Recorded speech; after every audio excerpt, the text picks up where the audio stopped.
foi o nosso caminho para o mundo, a sedução permanente da aventura, a rota fascinante do desconhecido. Houve um plano, um querer consciente e positivo, e todas as forças da nação se coordenaram para um grande fim e construímos uma mentalidade nova para um mundo novo. É por via do mar que milhões de pessoas de inúmeros países e regiões do mundo pensam e falam em português. Dar e receber são gestos de um povo que, desde sempre, aprendeu a retalhar-se pelo mundo numa busca constante de dias melhores e de aventura, pela esperança do desconhecido nos Brasis, nas Áfricas, nas Índias, mais longe ainda, nos confins da Ásia, arrojados bárbaros do Sul que ousaram entrar em impérios de outro mundo. Construímos a guerra com a revolta de a fazer apaixonados pela paz, trocando barcos ancorados por terras verdes e quentes, que envolvemos em beijos diamantes no atravessar dos séculos, por entre a extensão infinita da terra que fomos descobrindo ao mar. Somos um povo do mundo, ainda hoje, ainda sempre, vivemos em todo lado e em lado nenhum. Tão perfeito é o nosso ir e vir, quase sem estar. Nunca nos despedimos do mundo porque nunca tivemos o mundo. No fluxo indomável da história, permanecemos com o melhor de nós, a língua. Com ela transpusemos as ruínas do Império Impossível. Por ela nos demos à paz de uma vida de conquistas. Nem sempre se entende este povo sem noite, que em cada crepúsculo vê uma madrugada.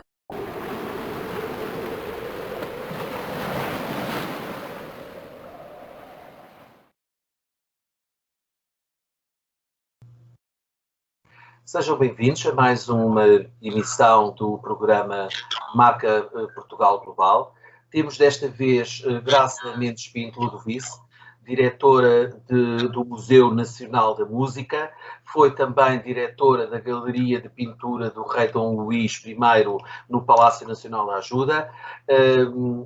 Graça, muito obrigado por ter aceito este meu convite para falarmos sobre o que é isto, a marca Portugal, enquanto marca país, de tudo o que representa. Nesta nossa conversa será seguramente sobre a cultura, o património, e património, Graça, nas suas mãos já passou um património de exceção. Muito obrigada, João Miquel. Eu é que agradeço este convite. É sempre um prazer conversar sobre estes temas e conversar consigo, que já nos conhecemos há algum tempo, enfim, e que acompanhou alguns dos projetos sob a minha responsabilidade ou que estive diretamente envolvida. Desde há 6 anos que sou diretora do Museu Nacional da Música. Tem sido um projeto e um desafio muito interessante, que me tem dado imenso gosto colaborar. O museu é uma coleção ainda muito pouco conhecida para a qualidade da coleção, com um acervo extraordinário, sobretudo no que se refere aos instrumentos históricos, não é? Pronto. Portanto, está localizado numa estação de metropolitano do Alto dos Moinhos. O que é bastante inusitado. O que pode parecer estranho para muitos, mas foi de facto uma solução possível de arranjar uma casa para estes instrumentos que tinham saído do Conservatório Nacional e que aguardavam há vários anos um espaço. Pronto. No âmbito de Lisboa, capital da cultura, em 94 foi possível utilizar este espaço criando um ambiente adequado à sua exposição, com um ótimo projeto de arquitetura, e preservar, portanto, e mostrar este espólio que estava há muito tempo longe do público e dos músicos, e que havia, de facto, essa grande falta e necessidade. Pareceu-me que a prioridade para esta coleção era recuperá-la e dá-la a conhecer, não é? Porque eu continuo a ser muito fiel à questão de recuperação e restauro, porque essa é a nossa primeira responsabilidade. Temos que tratar do património que está a nosso cargo, sob a nossa responsabilidade. E no caso do Museu Nacional da Música, esta recuperação traz ainda outros presentes, não é? Para além da enorme satisfação de salvar uma obra de arte, neste caso um instrumento musical, vamos poder voltar a ouvi-lo, não é? E o voltar a ouvi-lo envolve uma emoção tremenda, não é? Eu tenho tido concertos no museu em que o público aplaude de pé, quase que chora quando volta a ouvir um som de um instrumento que teve 100, 200 ou 300 anos sem ser ouvido, não é? Não. São projetos difíceis porque envolvem equipes pluridisciplinares, envolvem e acarretam imensas dúvidas porque pode ou não resultar. Temos que fazer investigação em relação aos materiais que vão ser utilizados, a respeitar integralmente a estrutura original do instrumento, e depois há toda a outra parte, há a parte do móvel, a parte da pintura, a parte decorativa, e para isso temos continuado a contar com os extraordinários técnicos do Laboratório José Figueiredo, que nos recebem de braços abertos e junto a essas equipes que envolvem músicos, que envolvem restauradores de várias áreas, até conseguirmos um resultado final. Pronto. Esse trabalho de restauro e a seleção do que é restaurado, não é? Tem sido, enfim, a espinha dorsal de todo o trabalho do museu, e depois é visto, no final, às vezes de 3, 4 anos, é visto e ouvido, não é? Portanto, o chamar o público ao museu teve a ver com um grande foco nos restauros e nos concertos. E não só concertos com instrumentos históricos, que é de facto, enfim, os concertos sempre mais procurados, mas também dando oportunidade a jovens músicos, a lançamentos de discos, a conferências. O museu passou a ser uma casa, de facto, muito vivida e muito participada, não é? E isso parece-me que cada vez mais é nossa obrigação e é extremamente importante. Portanto, são estes vínculos que são criados com as coleções, com os espaços, com o que é sentido ao ouvir e a ver, que fazem, de facto, tornar o património nosso e que fazem o público voltar, não é? Também este museu que eu conheço e que também a matriz portuguesa já teve a enorme honra de poder realizar um concerto com a autorização e com o apoio do museu, e particularmente com o seu interesse e disponibilidade, que recebemos o corpo diplomático no fim do ano, e com uma curiosidade extraordinária, que são as tais histórias, que também há o fator humano histórico, em que uma das embaixadas, a Embaixada da Hungria em Portugal, que também, inclusivamente, Liszt, porque também uma presença no museu, não só ao nível do retrato, também, inclusivamente, pelo piano. O piano tocou em Portugal, do Palácio da Ajuda, onde também tem uma ligação muito grande consigo ao nível profissional, que a própria concertista, a pianista húngara da Embaixada, estava maravilhada, lá está aquilo que disse, estava maravilhada para poder tocar as obras de vários compositores húngaros, ali precisamente nesta ambiência. Mas também não é só ao nível dos instrumentos que o Museu Nacional da Música também se envolve, mas também na recuperação de partituras de música de autores portugueses, não? Exatamente. Voltando só um bocadinho atrás, porque é impossível, claro, não falar de Liszt e não falar da Casa Real, enfim, com os anos que eu dediquei ao Palácio da Ajuda, museu, antes até de ser diretora da galeria, portanto fui conservadora do Palácio 10 anos, muito novinha, comecei com 23 anos no Palácio da Ajuda, e portanto criei obviamente uma grande ligação e uma grande paixão a esse período da história de Portugal e a esse palácio.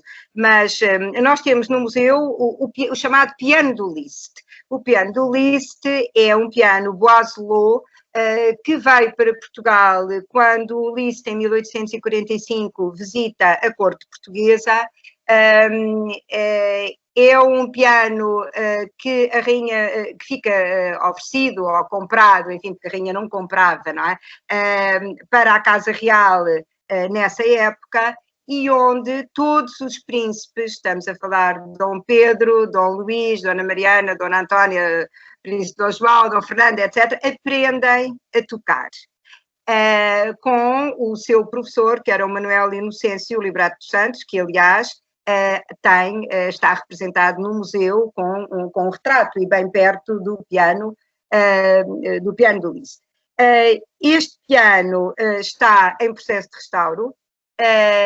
Tem sido um restauro particularmente difícil, mas que não vou desistir, vamos conseguir concluí-lo.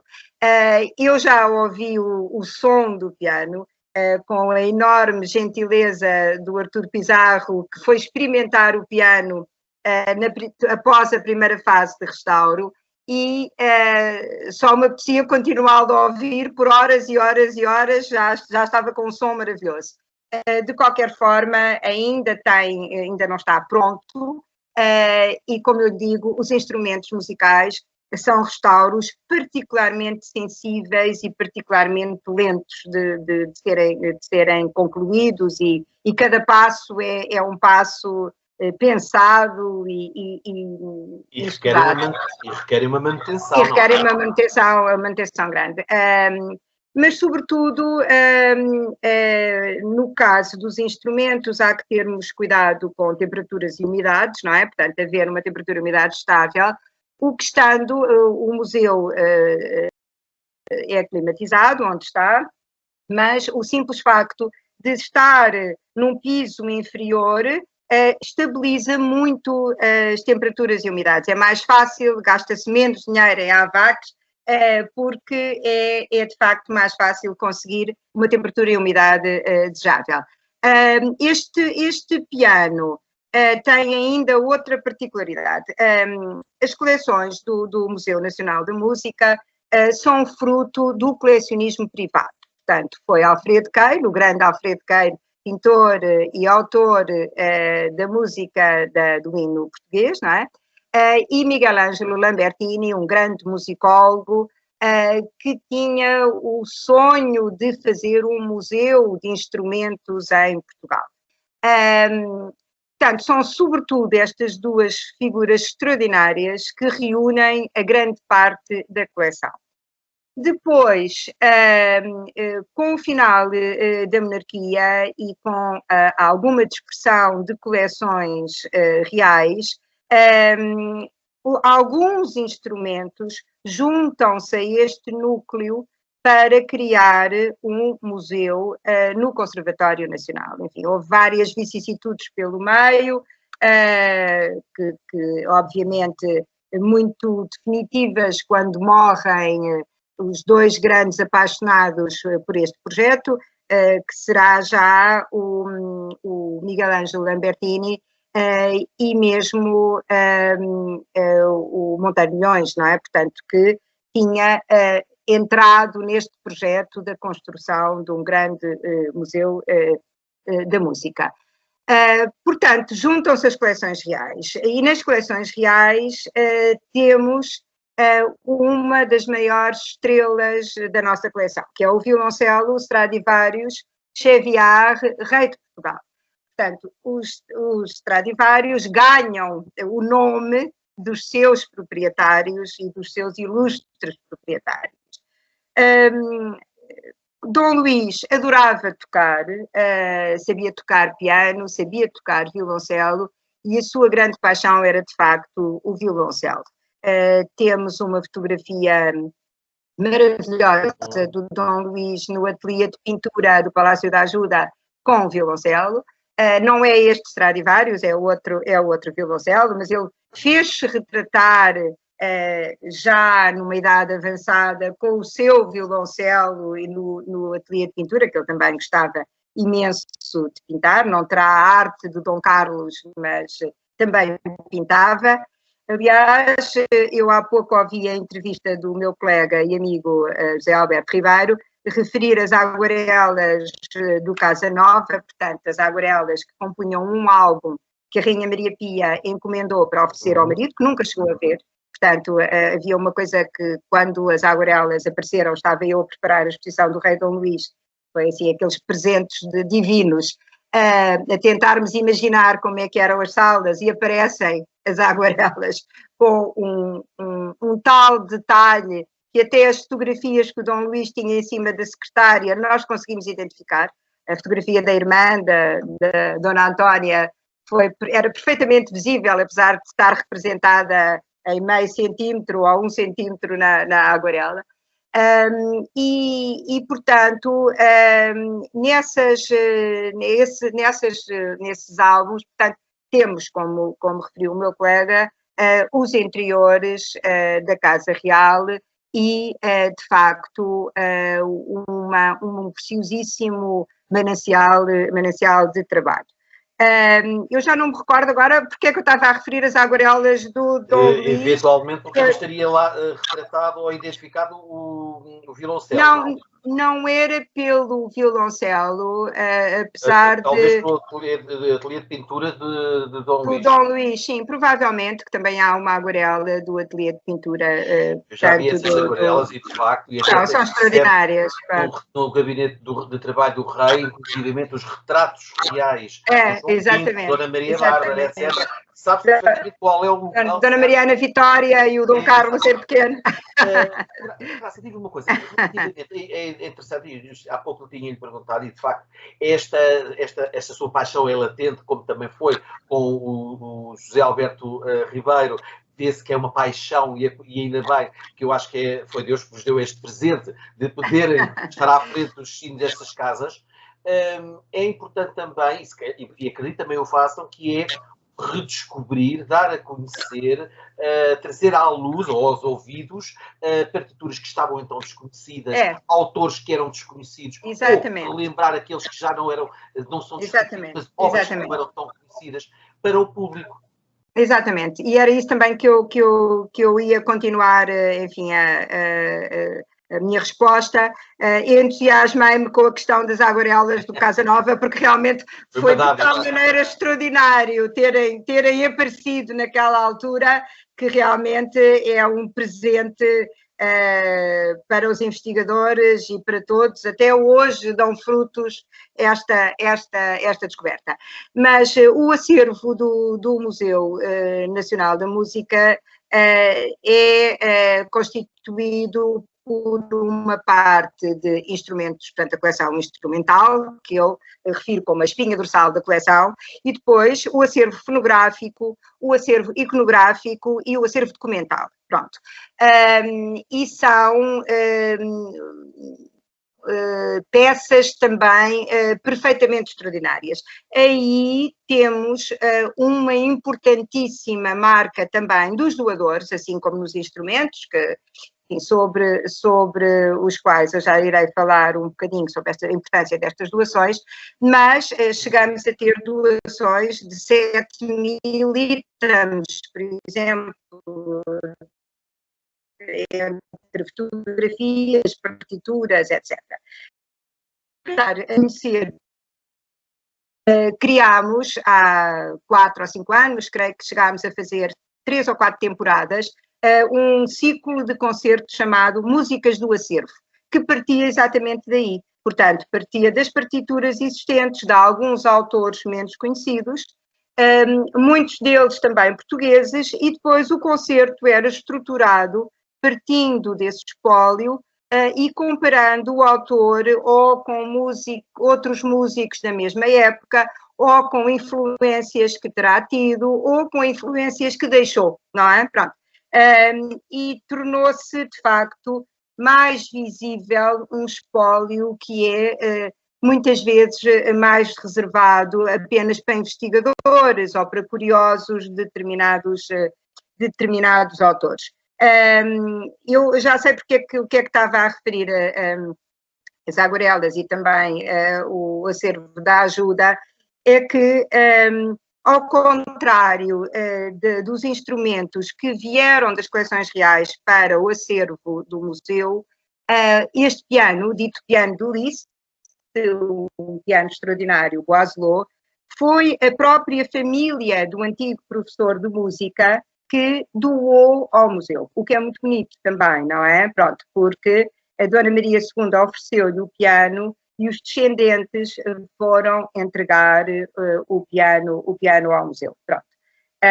Liszt é uma figura subejamente conhecida e extraordinária, mas de facto era uma figura, além do enormíssimo talento, era uma figura perfeitamente carismática. O Liszt comportava-se já como uma estrela, que era muito pouco habitual nos músicos nessa época, não é? Pronto. Diva. Exatamente. Era uma verdadeira estrela. Há descrições de senhoras que desmaiavam nos seus concertos, não era só com os Beatles, não é? Isso acontecia. É claro que os partidos também ajudavam, não é? Que isso acontecesse. Mas há descrições deliciosas sobre o estado de exaltação que as senhoras ficavam a assistir aos concertos do Liszt, e também o seu envolvimento como criador, como músico, etc. Há uma petite histoire durante as guerras, já no Terceiro Império em França, que havia batalha mesmo no meio da rua, em pleno Paris, e o Liszt estava a dar um concerto.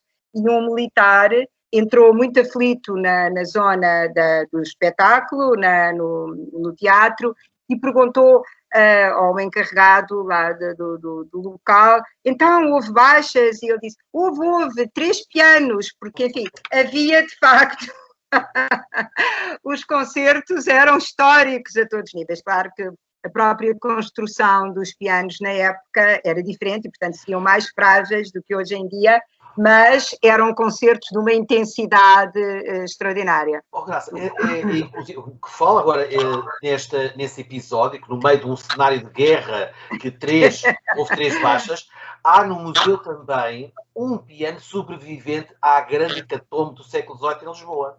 Não é isto? Não exatamente. Ou foi construído após? Logo a seguir. Estamos a falar... Estamos a falar do nosso famoso Cravo Antunes, como é familiarmente conhecido. Ora bem, o Cravo Antunes, que é Tesouro Nacional, não é? Portanto, a mais alta classificação de património móvel, foi fabricado em Lisboa, numa oficina no Bairro Alto. Olha, tenho mesmo aqui atrás de mim um livro que foi editado por uma colaboração do Museu com a Imprensa Nacional da Casa da Moeda, sobre exatamente a importância desta oficina de construção de pianos e pianos fortes, e porque eram de facto uma qualidade extraordinária. O cravo ainda hoje é ouvido e gravado em concertos, não é? É uma beleza o cravo, é um jovem construtor que o faz e assina em embutidos de madeira, José Joaquim Antunes, a sua obra, e foi construído 3 anos depois do terremoto, em 58, portanto, 1758. Outro trabalho que eu tenho preocupado a desenvolver é a preservação do som destes instrumentos, não é? Pronto. E para isso são feitas gravações profissionais, muitas vezes com o apoio da Fundação Gulbenkian. E isso leva no apoio logístico da Fundação Gulbenkian. Isto leva-nos a outro projeto do museu, que são os concertos fora de portas, não é? Pronto. A partir do momento que o ciclo dos concertos com instrumentos históricos foi ganhando público, o museu, apesar de ter um número, podemos dizer, baixo de visitantes para o que poderia ser, mas quer ver que conta muito a sua localização, o tamanho do próprio museu, que não é comportável com excursões de caminhonetes e grande movimento ao mesmo tempo, tem sempre, tirando, claro, esta época terrível que estamos, subido de número de visitantes, sempre. E tem sido, sobretudo, com os concertos, as atividades de extensão cultural, não é? Mas mesmo assim, gostava-me ver, às vezes, em alguns destes concertos, o público era tanto que se sentava no chão informalmente, não tem problema nenhum, não é uma sala de espetáculos, é um museu, não é? Mas percebia-se que mais espaço houvesse, mais público entrava. Então, por 2 razões. Para que o público pudesse presencialmente assistir àqueles momentos extraordinários com instrumentos históricos e com grandes intérpretes que tocam gratuitamente, não é? Pronto. Oferecem, de facto, pelo prazer de tocar nos instrumentos históricos o seu trabalho. E então, e também, enfim, para mostrar a importância da coleção, tenho feito concertos nas grandes salas portuguesas, portanto, no grande auditório da Fundação Gulbenkian, no CCB, que foi adiado para este ano, portanto, vamos ver se vamos conseguir. Tinha marcado também na Casa da Música, no Porto, mostrando precisamente estes instrumentos históricos. E a saída dos instrumentos para estes locais proporciona gravações profissionais, porque têm melhores condições para serem gravados, não é? Ficam para arquivo e para memória, obviamente. Exatamente. Não é? Portanto, fizemos 2 concertos no grande auditório da Fundação Gulbenkian que esgotaram rapidamente. Um deles, aliás, de apoio aos refugiados, quando houve a grande crise, quando se iniciou a grande crise dos refugiados, e que tivemos o enorme gosto de poder colaborar com este concerto. Foram gravados, portanto, foi gravado nessa altura um CD, e depois, 1 ano e meio, outro concerto, desta vez com um repertório mais ligado à música russa e também com uma gravação.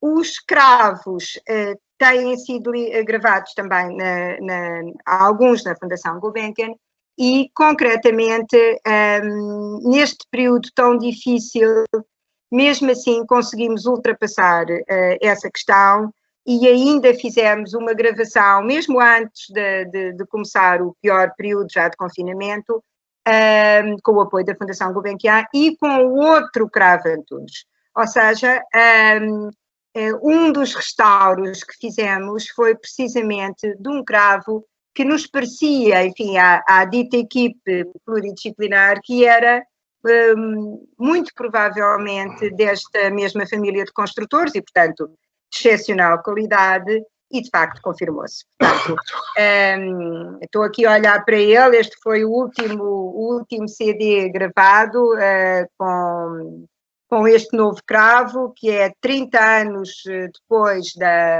do outro cravo português, e pronto, e foi mais um recuperar de um património Mas e também uma gravação. Tudo isto que me está a dizer e que está a partilhar connosco é uma confirmação do que eu tenho vindo a suspeitar, e que muitas pessoas também têm vindo a suspeitar desde sempre. É que em Portugal há público para este tipo de música, para a música erudita. Vê-se logo por um concerto anual de rua, que é um concerto ao Largo, também os concertos e os recitais de porta aberta do museu, que eu confirmei quando da nossa recepção ao corpo diplomático, que de porta aberta também com a pianista húngara, que as pessoas apareciam e a casa imediatamente fica cheia. Portanto, à vontade. Também, historicamente, se comprova que em toda a dinastia Bragança, eles próprios, sempre melómanos, começa logo pelo Dom João IV, compositor inclusivamente. Dom Pedro IV também compôs um hino que eu tenho a maior das curiosidades de conhecer, não sei se isso faz parte do vosso acervo. Dom Luís também compôs ainda uma pequena sinfonia em Messa, acho eu. Enfim, há culturalmente isto existe. E mesmo no século XVIII, quando havia o grande gosto pelas óperas por causa de Dom José I, que para ir à caça, mandou construir uma casa da ópera em Salvaterra de Magos. Isto verdadeiramente é extraordinário. Mas o próprio povo trauteava as áreas na rua. Portanto, isto verdadeiramente significa que há apetência para este tipo de música. Mas é preciso mais visibilidade, não lhe parece? Visibilidade das ações, dos concertos e destes programas. O que eu tenho tido sempre mais dificuldade, de facto, é com o pouco espaço que o museu tem. Porque foi o que eu disse, João Miguel, quer dizer, os concertos fora de portas permitiam, de facto, conhecer a coleção e mostrá-la. Claro que neste período agora que atravessamos, o recurso às gravações e à disponibilização nas plataformas que conhecemos todos, desde Facebook, a Instagram, a Twitter, etc., permite, de facto, para além de uma visita virtual, enfim, que é feita com o Google Arts, permite, de facto, ultrapassar uma questão de uma limitação do espaço e de um menor conhecimento, porque o museu, claro que não está no centro de Lisboa, está numa zona que normalmente quem vem a Lisboa não vai a São Domingos de Benfica, a não ser que saiba que há lá um polo que lhe interessa ver, como é o caso do Museu da Música, não é? Pronto. E, portanto, eu não posso queixar, claro que todos gostamos mais de sempre ter mais público, mas não posso queixar, de facto, de falta de público. A Direção-Geral do Património fez há uns anos um levantamento exatamente ligado à parte de públicos e de frequências e, de facto, tal como o Palácio da Ajuda, os nossos grandes frequentadores estrangeiros são franceses primeiro e depois brasileiros. Pronto. E porque também considero que os museus têm uma missão, de facto, social extremamente importante, tenho aberto as portas não só à própria comunidade mais próxima do museu, não é? Portanto, os chamados fregueses de São Domingos de Benfica, como obviamente às escolas todas de música que fazem inclusivamente as audições dos seus alunos no museu, criando, no caso, enfim, de alunos já de níveis superiores, eles próprios a programação, não é? Portanto, passa a ser outro tipo de programação feita para crianças e por crianças ou jovens, não é? Que é muito, muito também, muito interessante.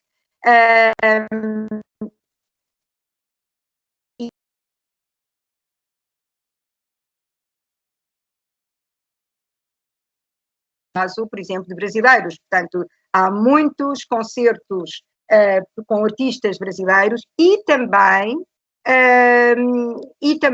de residentes em Portugal, não é? Já residentes em Portugal.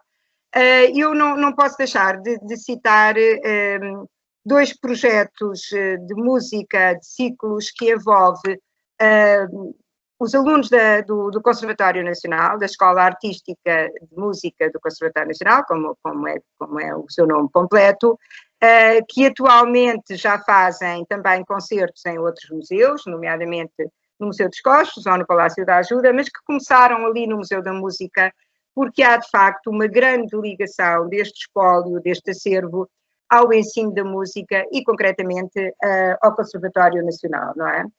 E para além disso, com os alunos de música da Casa Pia de Lisboa, que tem um projeto extraordinário de, através da música, criar uma ligação a essas crianças que muito provavelmente não teriam possibilidade de tocar instrumentos ou que não seriam tão envolvidas, e têm também feito concertos no museu, pronto, em que levam também como público as suas famílias. E, de facto, é muito importante que todos sintam que o museu não é uma casa só para alguns, ou que a música não é só para alguns, como o João Micael estava a referir, quer dizer, quando tocavas música clássica na rua, não é? Não era para elites, não é? E que todos sejam bem-vindos. É também preocupação do museu haver outro tipo de programação, com música contemporânea e também com jazz. Temos feito várias apostas a esse nível, que têm corrido muito bem. Fizemos uma série de conferências com o José Duarte, dos 5 minutos de jazz, que foi um sucesso, e com a Universidade de Lusíada, que tem um curso precisamente de música, jazz, e que, olha, iam começar o ano passado no verão, que não começaram, mas havemos de voltar a trazer. Isto porquê? Porque os próprios frequentadores do museu também podem oferecer a sua arte e a sua música. E assim o envolvimento é enorme, é um património, não é? Porque... E qual é a proporção nos vários programas dos compositores portugueses versus compositores estrangeiros? Não deve ser ela por ela, acredito que não. Sim, a proporção exata não sei de facto dizer, mas digo-lhe, João Micael, aliás, mostrei-lhe aqui este último CD, é um compositor português, é um instrumento português e é um artista português, não é? Pronto. Muitas vezes juntam-se essas três valências, porque... instrumentos de grande qualidade, como é o caso destes cravos e também de outros clavicórdios, são de oficinas portuguesas, não é? Portanto, são feitos e muito bem feitos em Portugal em várias épocas, não é? E os compositores portugueses, enfim, há alguns que serão menos conhecidos apenas por terem morrido tão jovens, como é o caso, por exemplo, do António Fragoso, do extraordinário António Fragoso, que morreu com pneumónica, não é? E que temos feito variadíssimos concertos no museu, só com música de António Fragoso, que foi lá feito lançamento de 2 CDs também da sua música pela associação que preserva, portanto, o seu espólio e que é presidida pelo seu sobrinho. Portanto, há sempre, de facto, uma grande presença, obviamente, de Portugal e do que é Portugal. E gostava de referir que o facto de haver instrumentos que não são construídos em Portugal, como é o caso, por exemplo, do nosso belíssimo cravo francês, o cravo Tascam, é um tesouro nacional. Portanto, sofreu a atenção do nosso país, não é? No sentido de o classificar e de o preservar e de fazê-lo viver até hoje, não é? Quando uma visita minha ao museu, a Graça disse uma coisa extraordinária, que grande parte da coleção está classificada como tesouro nacional. E essa não é grande parte, mas há vários instrumentos classificados como tesouros nacionais. É uma boa percentagem de tesouros nacionais. Ou então que havia mais também outros tantos que estavam em vias de, não é? Exatamente. No Ano Europeu do Património Cultural, eu apresentei outras 2 candidaturas para Tesouro Nacional, que ainda estão então na fase final de decisão, mas enfim, tenho 100% a certeza que serão classificados, não é? Porque têm os pareceres dos grandes peritos. É de facto um processo moroso, não é qualquer peça que é um tesouro nacional, não é?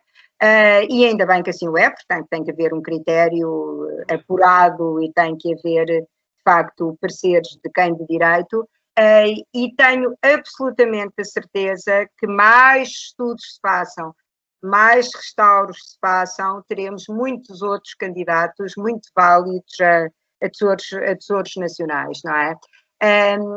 Isto abre possibilidades de visitas em rede, que de facto podem ser virtuais ou presenciais, enfim, eu continuo a achar que, enfim, não há nada que ultrapasse o contacto direto com uma obra de arte, não é?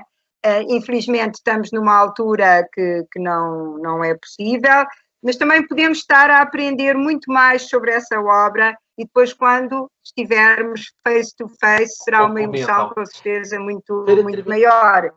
Pode haver um trabalho de preparação que não podemos desperdiçar o tempo, não é? Para terminar esta nossa conversa, que como peço desculpa, João Miquel, não ouvi, houve aqui uma quarta de som.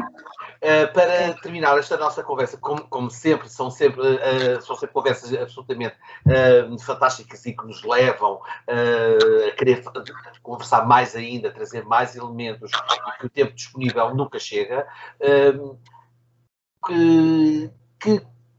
ou compositores ainda vivos, ou que instrumentistas já tocaram de renome no museu? Sejam eles nacionais ou estrangeiros?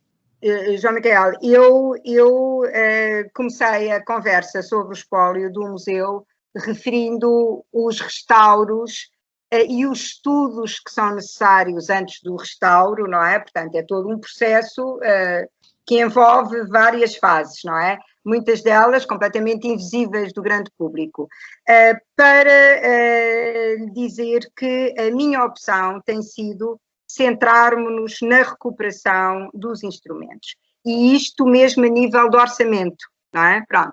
Eu tenho investido, de facto, no recuperar os instrumentos. E, portanto, os grandes músicos que têm tocado no museu têm oferecido o seu trabalho, não é? Permitindo libertar essa verba para a recuperação dos instrumentos e tornam-se uns mecenas do instrumento, não é? Obviamente que músicos mais novos, com uma carreira menos conhecida, ou, claro, na época em que vivemos, não é? Há sempre a possibilidade de receberem pelo seu trabalho, com o apoio da Associação de Amigos do Museu, que ajuda, de facto, nesses projetos, e serem monetariamente recompensados também, não é? Músicos portugueses, eu não posso deixar de referir o Artur Pizarro, que tem sido de uma generosidade extraordinária com o museu, não só com a oferta da sua arte, como mesmo participando em estudos de pianos. O Pavel Gomziakov, que tem dupla nacionalidade, portanto ele é também português, que tem essa, apesar do seu nome, não é? E vive em Portugal, aliás, que faz um par fantástico com o nosso violoncelo Stradivarius. Temos tido o Jorge Moiano também, outro grande pianista, o Filipe Quaresma, o António Rosado, enfim, grandes nomes da nossa música, que são intérpretes perfeitamente de exceção, têm colaborado com o museu, o que obviamente me enche de orgulho e de alegria, porque nunca foi para mim a chamada conversa feita dizer que o património é de todos nós. O património é de facto de todos nós e cabe-nos permitir que assim seja, não é?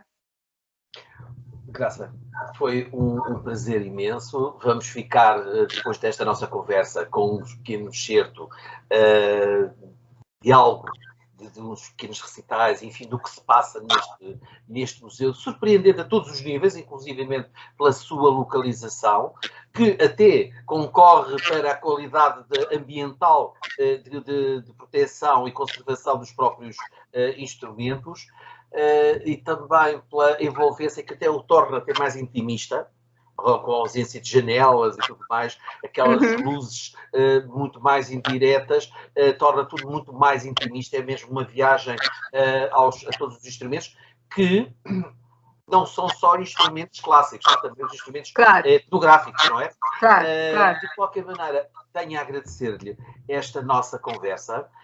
Não sei se há algum projeto extraordinário do museu ou de uma aquisição maravilhosa, não sei, o cravo onde, por exemplo, Dona Maria I aprendeu a tocar, ou a filha de Dom Joaquim, Dona Maria Bárbara, tocava com o Scarlatti.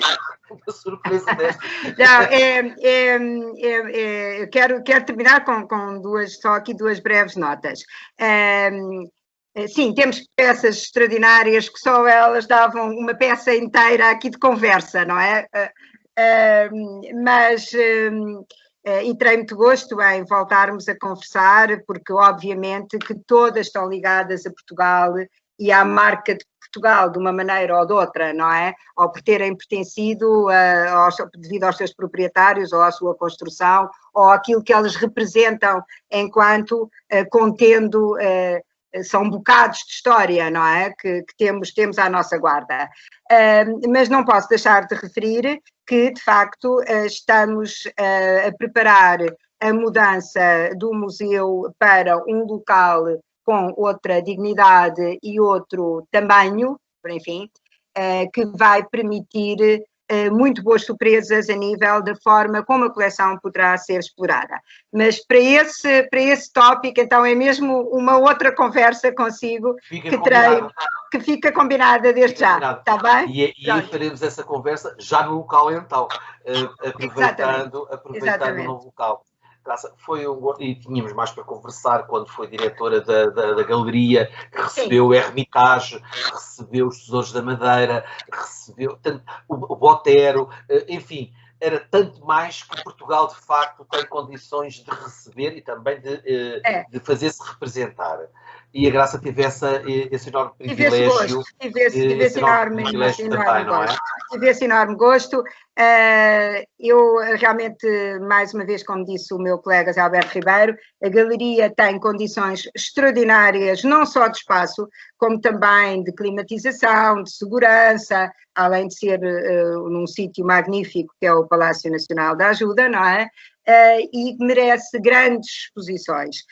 Muitas vezes, exatamente numa colaboração, enfim, entre o nosso país e o país convidado, eram feitas as exposições na galeria, como foi o caso do Hermitage e do Botero, da grande exposição do Botero, a visita oficial do Romanel dos Santos, mas também apresentando as obras de referência dos Museus da Madeira, com coleções extraordinárias. Estava em preparação também uma grande exposição com os Açores, que não chegou a ser realizada, e de facto aí trabalhar na galeria foi um enorme privilégio, para além, enfim, de toda a parte histórica que liga ao nosso querido rei Dom Luís, o rei a quem eu dediquei, no fundo, quase 10 anos de estudo da minha vida, não é? E, portanto, que é impossível esquecer. Mas, pronto, continuamos com muito património para dar a conhecer, muito património para nos encantar, e termino também referindo que neste período tão difícil e que os museus, por enquanto, ainda voltaram a ficar encerrados, vejam, de facto, nos nossos canais e no site do museu o que é oferecido a nível de oferta cultural e de informação e mesmo pequenos jogos. Há informação também para crianças, E é uma maneira de ganhar conhecimento e matar saudade. Graça, foi um enorme gosto esta nossa conversa. Obrigado. Eu é que agradeço. Está prometido a próxima conversa. Está prometido. Podemos fazer aí um ciclo de conversas. Muito obrigado, João Miguel. Foi mais uma edição do Marca Portugal Global, desta vez com Graça Mendes Pinto Levice, diretora do Museu Nacional da Música. Aguardamos então a vossa presença na próxima edição. Obrigado. Muito obrigado.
Música